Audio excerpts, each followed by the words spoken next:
On to kind of what I want to speak about today. While we might not have an exact plan, we do have this kind of bigger picture vision, which is basically what we believe God's spoken to us about for this church plant. And we spent the first few weeks of the church existence speaking about and unpacking some of that vision about how we want people to help people meet Jesus, to encounter God's life transforming presence, know his peace and flourish in his purposes. And we desire that not just for individuals, but our dream is to play our part in seeing the communities of Sheffield flourish. And then over the last few weeks, we've been exploring kind of underneath that vision, how we aim to do that by being and building a healthy, a loving church family where everyone feels welcome, whatever their previous experience of church. And so today, as we come to the last of our kind of little run of looking at church as family, I want to talk about healthy family. So when we come to know Jesus, we become part of his family. This means we are no longer orphans, but sons and daughters of the King, and we gain new spiritual brothers and sisters and mothers and fathers. And when the church functions like family, really we're in it together. We celebrate and we grieve together, we support and we challenge each other, we create an environment hopefully of security and love, knowing that we're secure in Jesus and his love for us. As a family together, we want to create the kind of culture where people feel valued and safe to be fully themselves without fear of judgment or rejection, but also safe enough to actually grow and to become more and more like Jesus. So this talk today isn't going to be what I'd normally look to do in terms of preaching at Emmanuel Sheffield going forward. I'm not going to use loads of scripture. However, I'm just saying that because I want to be clear that our normal pattern of teaching at Emmanuel going forward is going to be largely around unpacking the Bible. And we think that's really important and something we really stand with. However, today, I'm going to run through 10 points. I know that's a lot. 10 points to help us answer the question, what do healthy church families look like in practice? So first of all, they love and honor one another. So number one, they love and honor one another. Dan spoke last week on some of Romans 12, including verse 10 of Romans 12, which says this: love one another with brotherly affection, outdo one another in showing honor. So a healthy church family, like all families, have love at the center of them. And when you see a family in the normal, natural world that's functioning in a really positive way, there'll be a lot of honoring of each other going on in the way that they speak and care for one another. You could say, in fact, actually, to look at it on the negative side, a sign of a dysfunctional family would be one where there's not much love between them, or there's kind of signs of kind of dishonoring, not speaking well of each other, when constantly people are being put down within the family. It's not a healthy, honoring kind of family environment. I always remember when I was younger, meeting a guest speaker at the church I was going to at the time, and he was like a really old school style preacher, a bit kind of, I guess, a bit of kind of fire and brimstone in his kind of style. I can't remember his name. I can just remember this kind of guy who you kind of just a bit of a force of nature in his style of preaching. And even when he was speaking to you one-on-one, I can remember him coming up to me after he'd spoken at the church, and he was like, "Do you know John 3:16?" And I was like, yeah, like everyone knows John 3:16, like most non-Christians know John 3:16. And then being the kind of guy he was, he made me actually say it to him to just like check that I wasn't lying. So I was like, yeah, for God so loved the world that he gave his only son, that whoever believes in him will not perish but have eternal life. I need to be a bit careful. I'm reading that there like it's not an important verse. It's a really great verse, a really significant verse. And he was like, well done, good lad.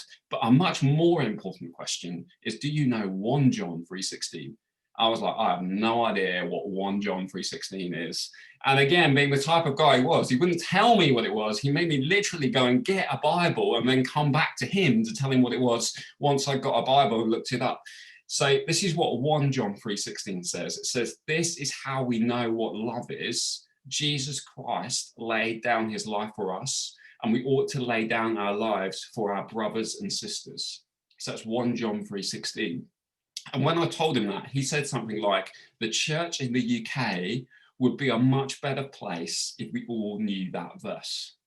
And while I found that whole encounter with that kind of slightly old school preacher pretty awkward and not one of my greatest memories in life, it kind of stuck with me, and it's kind of been really helpful because his point was so true. If we all across the church in the Ukraine grasp the power of 1 John 3:16, the church would look like a completely different place today. Any healthy church family has love for one another, and that sacrificial love of kind of Jesus's love for us, that same kind of sacrificial love being demonstrated. So 1 John 3:16 again, just to read it again, because I'm not doing loads of scriptures today, so it's worth getting this one. This is how we know what love is. Jesus Christ laid down his life for us, and we also ought to lay down our lives for our brothers and sisters. To be so to be honest, the context of 1 John as well, a lot of it is around this idea of loving church family. In the churches that John was writing to at the time had some big issues. There was false teaching going on. A group of people had recently left the church. So there's all kinds of issues going on. And if you read 1 John, especially chapters 2 to 4, and I think there's only 5 chapters, you'll find it's unpacking the theme of really what it is to be God's children. And if we're family together, then we will love one another. And so kind of encouragement to love one another just comes up again and again and again during those few chapters. And it goes on in chapter 4 to famously say, we love because he first loved us. So sacrificial love for one another, flowing out of the love we found in Jesus, is vital for healthy church family. It's quite a long point that I'm making here. You might be a little worried. I've said there's 10 points and I've already taken like half the time. We're at point 3.1. Don't worry, they will get a bit quicker. It's not going to be like a 2-hour marathon today. But in some ways, this is quite a simple, quite a basic point. But I argue that it's one that still needs to be made, because if churches got this kind of point, churches all around the UK would look totally different if they really embraced this and really grasped this simple point. So it's kind of the foundational point as well. I'm going to run through a whole load of other points, and they're not particularly in any kind of sense of order of importance, apart from this first one, which is definitely the most significant. Healthy church family, love and honor one another. Point 2, what else do healthy church families look like in practice? They are both high support and high challenge. In healthy family, everyone wants everyone else to do well. I want to be the kind of leader who is secure enough in myself that I want other people to outrun me. I would love it and to see people in this church family go on to do much greater things with their lives than I do with my life, to have the privilege of cheering people on to go for so much more. Plants need water and sun to grow. If you just water a plant, it tends to drown it and the roots rot. And if you just give a plant sun but no water, it wilts. So everyone needs loads of encouragement and support. But if there's no loving challenge there as well, not much growth happens. You put both together, both the water and the sun, both the support and the challenge, that's when people really start to thrive and flourish. And basically, that's just what good discipleship is, helping each other grow to be more like Jesus by being loving, by being encouraging, by being supportive, but also to that environment, daring to challenge one another, daring to stir each other on for more because we love each other and want the absolute best for each other. So they're both high support and high challenge. Thirdly, they serve and give together. In a healthy family, everyone helps out. It's a sign of a family functioning well when children are getting involved in helping, when everyone's got a role to play to help out, to help make the family life work smoothly. So examples of that are kind of like serving and giving together. So healthy families serve and give together, and that would be both in terms of time, money, any dimension that you can think about that in. It's an evidence of a church family really being a family rather than just attending a weekly meeting, that there's great serving and great giving going on. And we want to be a community that's generous with our time and our finances. We're delighted that already numbers of you have chosen to give and to both start to invest time and money into this church community. And just on the money front, I just want to say we want to be really open about finances and giving it a manual. I unpacked some detail around that a couple of weeks ago, so I won't do that again now. But just to say, if any of you have any questions around that area, feel free to ask me at any point in time. I'm really happy to unpack like how all of that's working. And we will talk about it again, but not during the middle of a 10-pointer. They grow. So healthy church families grow in multiple ways. I think it's easy just to focus on the size growth, and we will talk a bit about that in a moment, but also they grow in character. There's kind of maturing of people going on. They grow in all dimensions. Healthy families are always growing.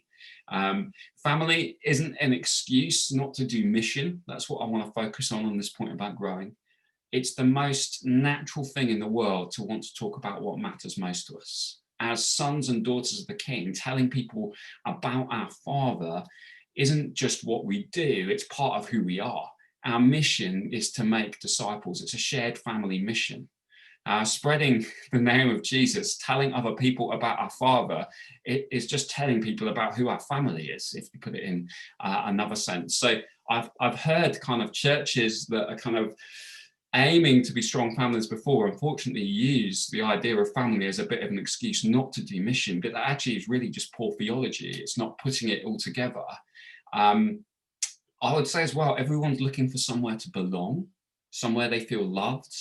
I was talking to my new barber this week. I've been there twice now, and he had a good memory. He could remember me. To be honest, he probably remembers me because every time we walk past the barbers, I went the first time with Nathan, and Nathan's like obsessed with this new friend he's made in the barbershop. And every time we walk past, Nathan will knock on the window and wave at him, and normally the barber will then stick his head out the door and say, "Hi, Nathan, how are you doing?" So that's why he remembers me. But anyway, this time I went without Nathan, and he kept asking me if I was religious, because I tried to explain a little bit about what we were doing in Sheffield, because he was asking me why we moved and all of that. And I tried to explain what Jesus meant to me. I'm not sure I did it very well, to be honest, but I tried. And he actually said he was keen to come to our new church when we start meeting in person. And we'll see whether that really happens or not. But anyway, he was talking about how he was a Muslim, but it didn't really mean much to him. He said the only important part of it for him was the community it provided, which I just thought was really illuminating. It's just kind of everyone is looking for somewhere to belong, to be at home, to be part of family.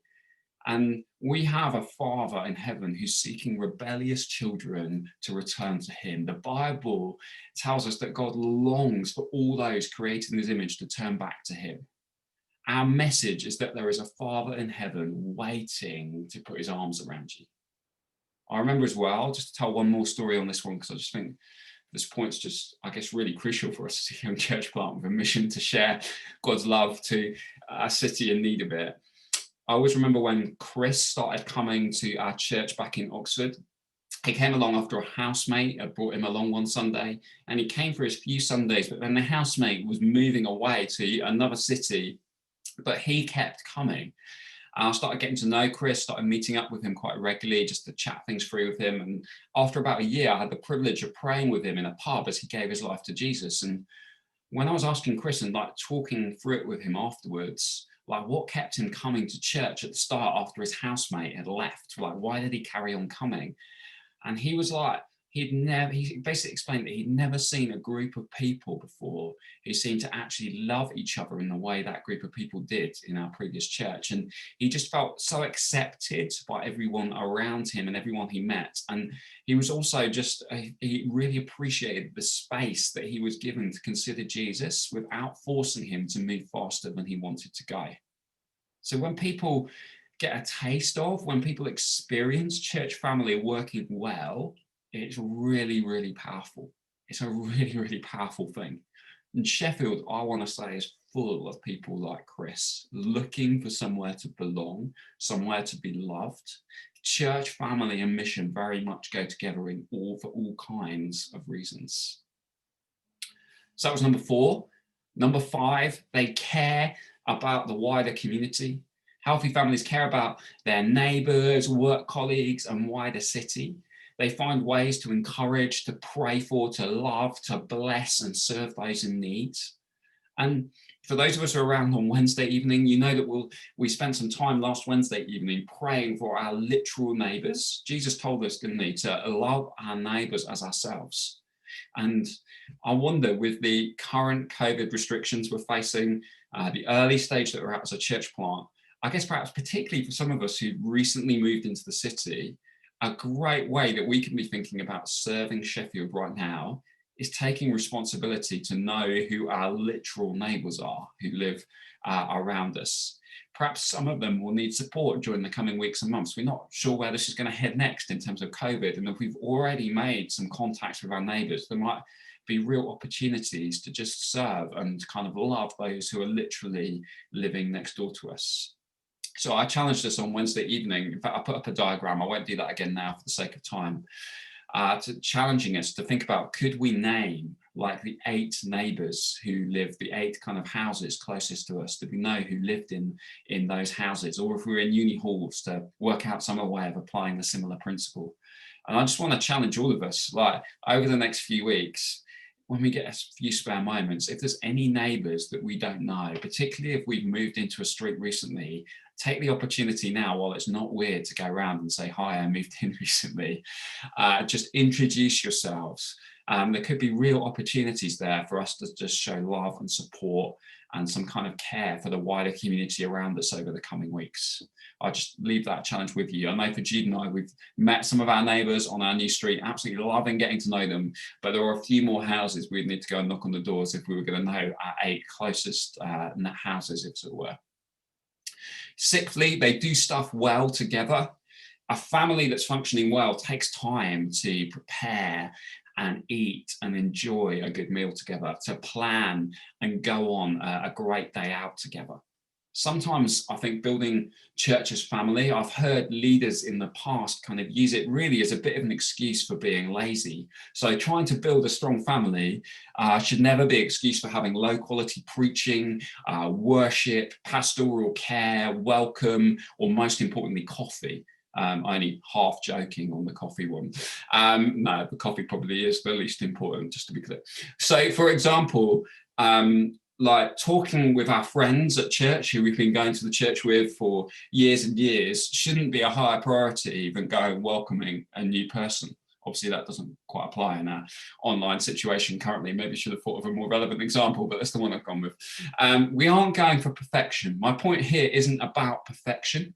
We're not going to be a church who puts great emphasis on kind of the optics of everything and everything kind of looking perfect. That is not at all the point. The point is this: it's more about we give our best and seek to please God's heart and honor everyone else in our family by giving our absolute best when we've got opportunities to serve. It's not about perfectionism or going for the absolute highest quality in everything. It's just about our heart and where it's at, about honoring the other people we're serving, and even more importantly, honoring the wonderful God we're serving.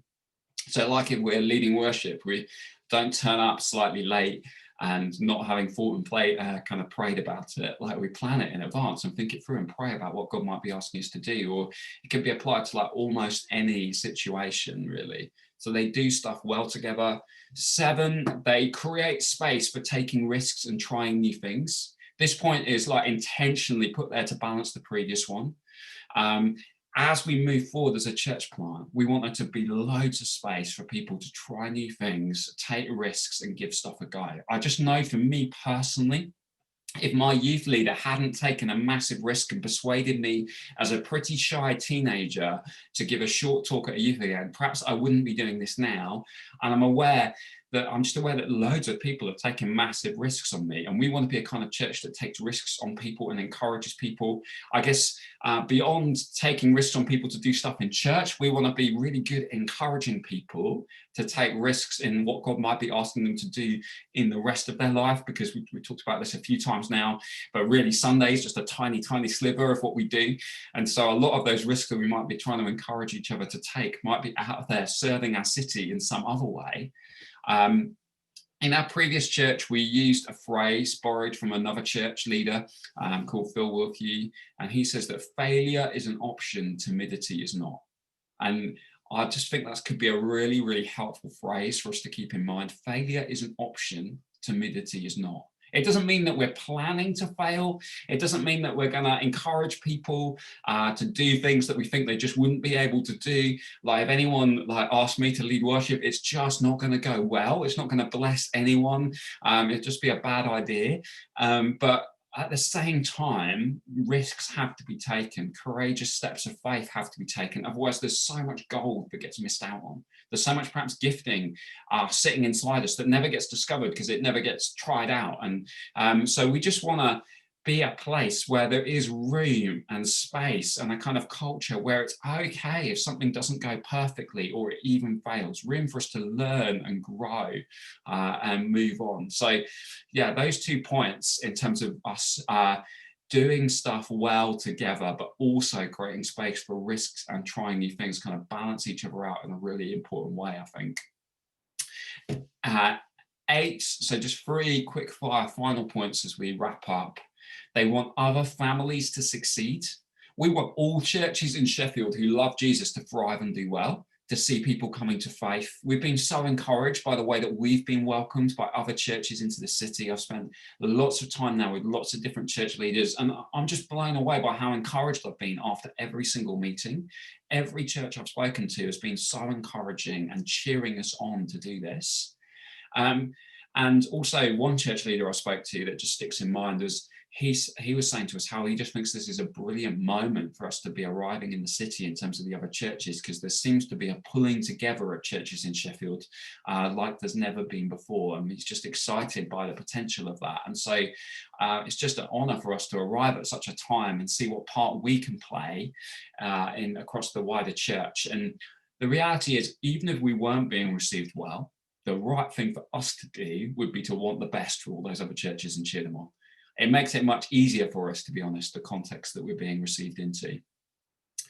9, they send people well. Sending is healthy. Kids aren't meant to live with their parents forever. I know there's some of us this morning who've recently had to say bye to kids as they've headed back to uni and various places. And planting in a university city, we will see people come and go. That's part of the reality of it. But we want to invest in people well, however long they're with us, and send them on better equipped, more in love with Jesus and ready for what's next. Longer term as well, we want to be involved in helping start more churches within the Catalyst network, sending people to be part of other church plants. There would be something ironic, I think, for a group of people where a number of us have been generously sent from other churches. If we kind of hung on to everyone we've got at all costs, we must be generous in sending other people. And it's kind of easy to say now, but when that moment actually starts to come, it will probably be quite costly to us and quite painful for us. I just think, just as well, like thinking in terms of us specifically in our context here, you don't have to look very far from Sheffield to see towns around Sheffield in desperate need of more churches. So there's like real motivation and need for us to think about that going forwards. 10thly, they welcome input from others.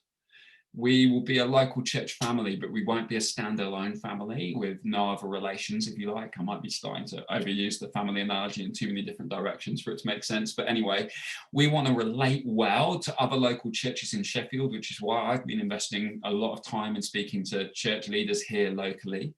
But we're also part of this worldwide family of churches called Catalyst, which is part of a bigger grouping called New Frontiers. And the way that we relate within this wider network is also in a family way. So Matt Partridge, who spoke a few weeks ago, he was the leader of our previous church, and he's going to be investing in us and overseeing us as a church plant. And we'd see him as a spiritual dad, or maybe even granddad, depending on your age. Don't tell him I said that. I made that joke before, and now I've gone and recorded it somewhere that I'm going to put it on the internet. That's not a clever idea, is it? He's going to find out about it this time. Anyway, he'll be like a spiritual father to us as a church, like investing in us. And there'll be other spiritual fathers and mothers from within the Catalyst network who will invite in over time as well to support us, invest us, help us grow. It's just healthy to have that input from outside. all the time really, but also if things get more challenging or there's kind of challenges in church life, churches that are not isolated from others but connected into something can handle challenging times much in a much stronger way because they have this immediate access to support and help. So 10 points, I know that was a lot. In a moment, I'll put those 10 points into the chat so that you can just see what they were. But there could have been even more, but I think 10 was quite enough.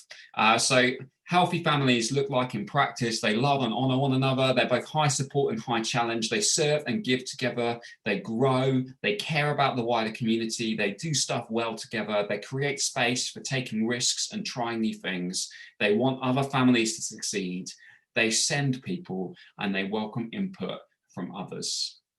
So as we close, I just want to pray for us, and then we're going to just spend some time in breakout groups to just give us some time to say hi.